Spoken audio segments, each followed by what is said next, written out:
Somewhere in Rome, nearly 2,000 years ago, an emperor sat alone at night and wrote a single sentence to himself. Not for an audience, not for glory, but to survive the weight of ruling an empire in crisis. He wrote, "The impediment to action advances action. What stands in the way becomes the way." That emperor was Marcus Aurelius, and that sentence is the foundation of everything we're going to talk about today. Because adversity, loss, failure, pain, uncertainty isn't going anywhere. The only question is what it does to you. Does it break you or does it build you? The Stoics believed it could always be the second one. Let's talk about how.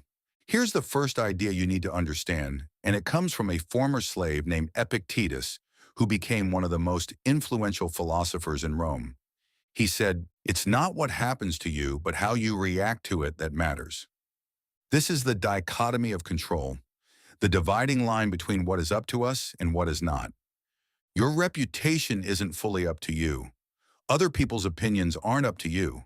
The market crashing, the diagnosis, the breakup, the layoff, none of that is up to you.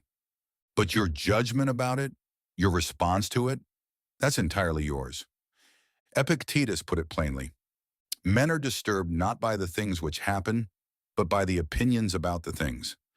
This doesn't mean adversity doesn't hurt. Stoicism isn't about numbing yourself.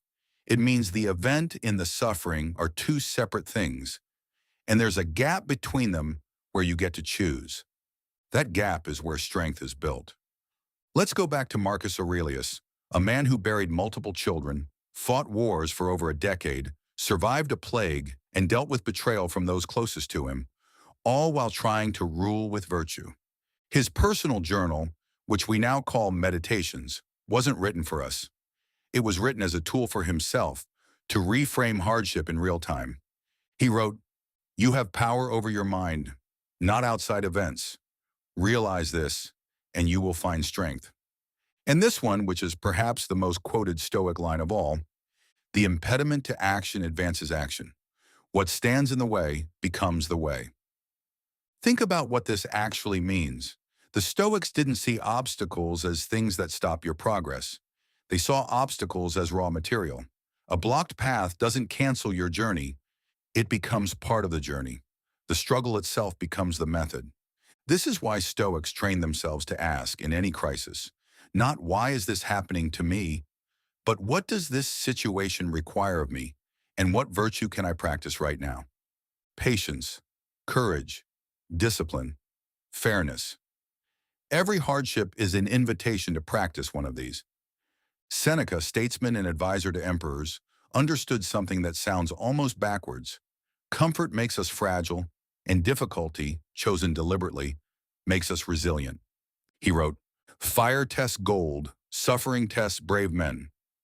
Seneca actually advised his students to practice hardship on purpose. Cold baths, simple meals, brief periods of poverty, not out of misery, but to build a kind of psychological callus, so that when real adversity showed up uninvited, it had less power over them. This is the ancestor of everything we now call building resilience. The Stoics weren't guessing. They tested it on themselves. Seneca also gave us one of the most useful mental exercises in all of Stoicism, what's now called Premeditatio Malorum, the premeditation of evils. He wrote, "He robs present ills of their power, who has foreseen them coming." In practice, this means mentally rehearsing hardship before it happens. Not to live in fear, but to rob it of its shock value.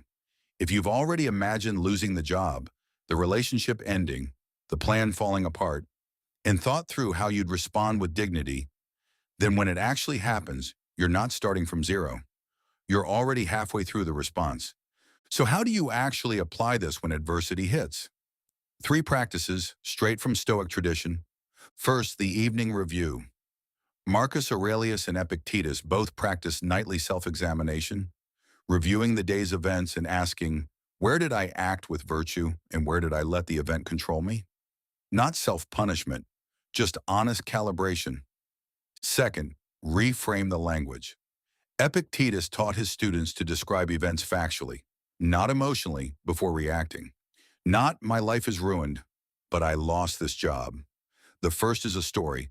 The second is a fact you can actually work with. Third, focus on the next right action.